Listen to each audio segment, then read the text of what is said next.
This is an overview of the results of the Catalyst Analytics Server work.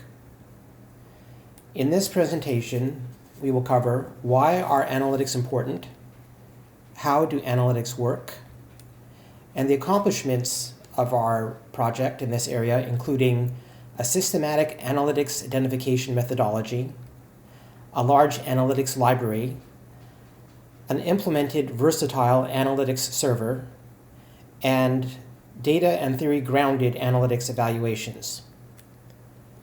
First, why are analytics important?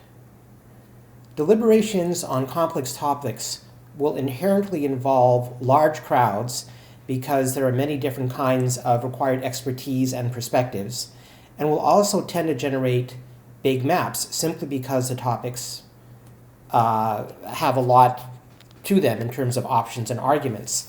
In this example, for example, 200 users discussed what use Italy should make of biofuels and created a map with roughly 2,000 posts. Given such large crowds and big maps, the question becomes, how can we guide these crowds to optimize the outcomes that they produce? For example, how can we guide contributors to identify the gaps in the current map and to fill them in?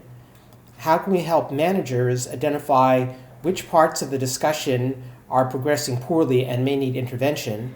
And also, how can we guide customers to identify which content is ready to be harvested? And analytics basically address the need that without being able to see where you're going, it's hard to steer. Analytics provide the window that allows us to steer the crowd. Analytics work in our system by collecting data from the activity of the crowd in a deliberation map and then running algorithms on it to produce two different kinds of outputs. One are metrics, which are numeric summaries of the activity in a deliberation, which can then be visualized in order to provide insight. A second output are alerts, which are customized notifications which notify users about what they specifically can do in order to produce a better deliberation map. So now let's review the accomplishments. The first was a systematic metrics identification methodology. And this is based on PCV, or Process Commitment Violation Analysis. This analysis works by first identifying the subtasks of the process we're concerned about, in this case, deliberation, and then identifying which goals would ideally be satisfied by each of the subtasks in this process, then identifying the ways that each goal could possibly be violated, and then finally identifying analytics which are able to assessing the progress towards each goal as well as the occurrence of each exception. In order to enable this, we developed an online analysis tool which allows users to enter the process steps, goals, exceptions, and associated metrics. And this was used to capture a large knowledge base of relevant metrics for crowd-scale deliberation. We then also developed an online prioritization tool which the members of the Catalyst Consortium used to prioritize the metrics that were identified using our systematic methodology. The outcome of this element of the work was to harness process commitment violation theory and crowd wisdom to systematically and comprehensively identify and prioritize the key analytics relevant to enabling effective large-scale deliberations. Accomplishment number 2 of our work was to develop a large analytics library. The library is too large to describe in detail during this presentation. This is a list. There were 80 metrics that were implemented by the system, and 3 examples of these include, first, the groupthink metric. Groupthink is the effect where a group that is trying to solve a problem converges too quickly on one option rather than considering several options in some depth before settling on an answer. The problem with groupthink is that answers that may have actually been superior would have been ignored because some other answer too quickly got the bulk of the group's attention. And with a deliberation map, this can be assessed quite straightforwardly. Is you look at the activity level for competing ideas for a given issue and then see how the inequality coefficient of the activity on those competing ideas changes over time. If it changes, if the inequality increases quite rapidly, as it does in the top example, then that's a signature of possible groupthink. If the inequality metric stays low for a substantial period of time, then that suggests that groupthink is not occurring. A second example of a metric is the maturity metric. The maturity of discussion would be quite difficult to assess in a conventional online deliberation, for example, in a web form, but by simply calculating simple topology statistics of the deliberation map, we can distinguish an immature discussion, such as the one on the left, versus a more mature one, such as the one on the right, which includes many more ideas, issues, and arguments. A third example of a metric is the contentious issue metric, in which we look at competing ideas and the arguments underlying them, and we see if the crowd, based on its arguments and the rating for the arguments, agrees substantially on one option versus the other. And this, again, is a fairly straightforward application of statistics, but would be very difficult to do in a conventional deliberation system.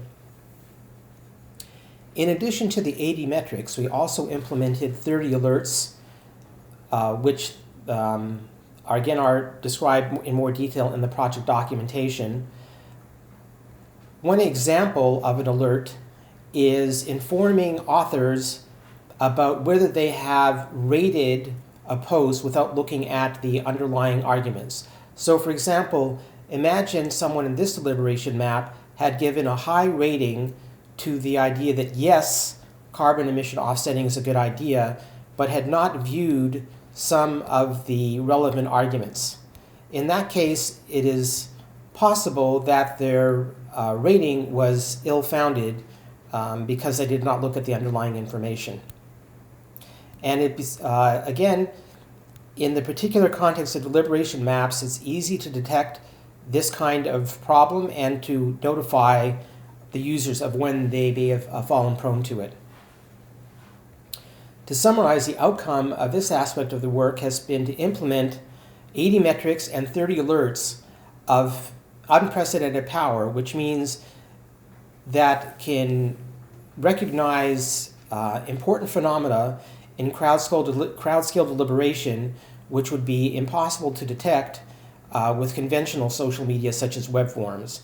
In conventional web forms, the analytic systems are limited essentially to looking at frequency, word frequency statistics, but the little bit of formalization made possible by deliberation maps goes a long way in terms of enabling more powerful metrics, more powerful analytics.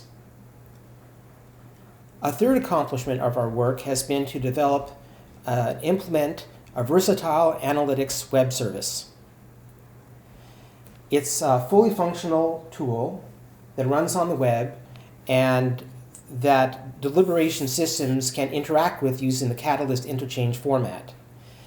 It's reusable in the sense that as long as the deliberation platform adheres to the CIF syntax, it could be used by any deliberation system, and we have demonstrated this by the fact that our analytics server is currently connected to 3 diverse deliberation platforms that were developed by different members of the Catalyst team.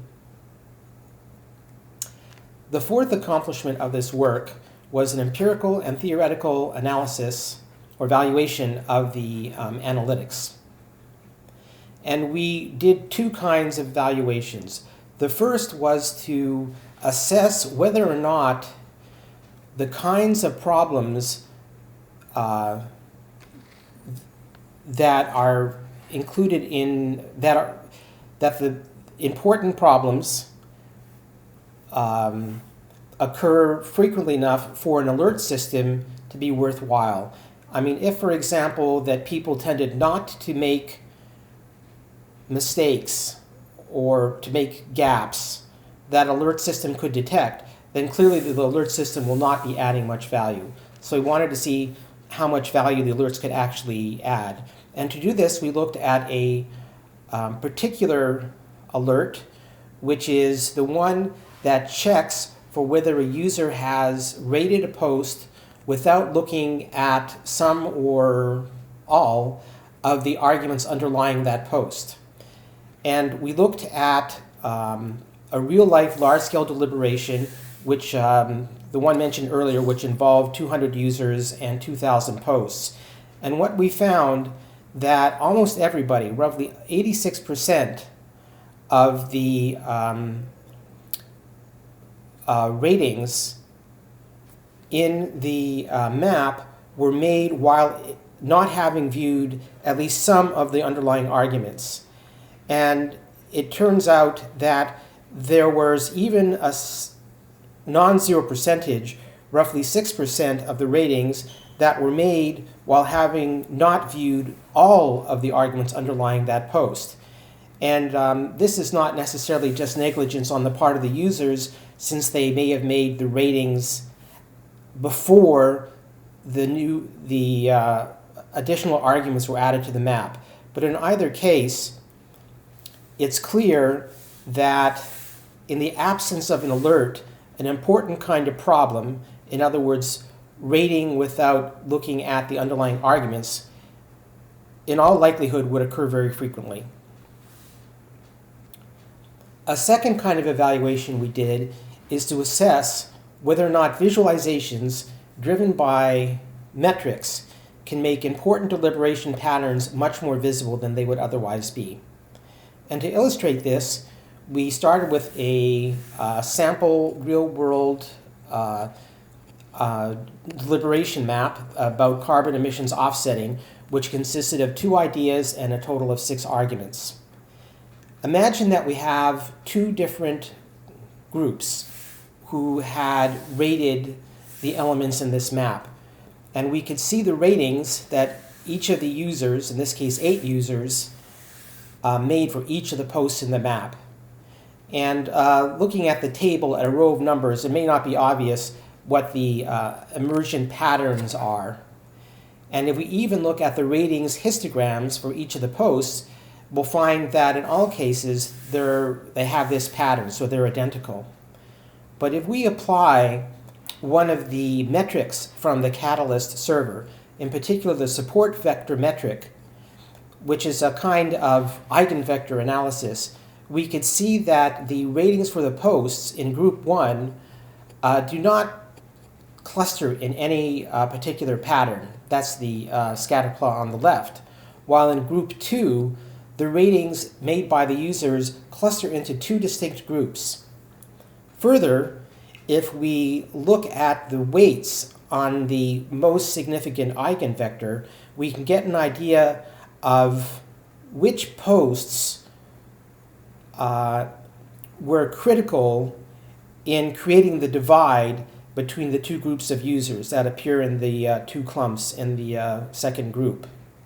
And if we visualize the argument map where the colors are related to the weights in the eigenvector, then we can get the insight that balkanization is taking place. In other words, that there's a split in the community, that one half of the community strongly supports the yes ideas and arguments, and the other half of the community strongly supports the no idea and arguments.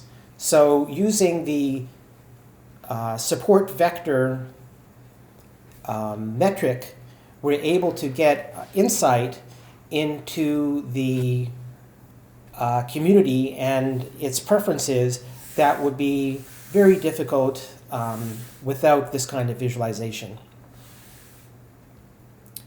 So the outcome of this work includes a set of alerts, 30 of them, which can detect important deliberation gaps that would otherwise occur frequently based on our analysis. And also, we have developed metrics that can provide insights of unprecedented power compared to conventional social computing tools into how the deliberation is progressing.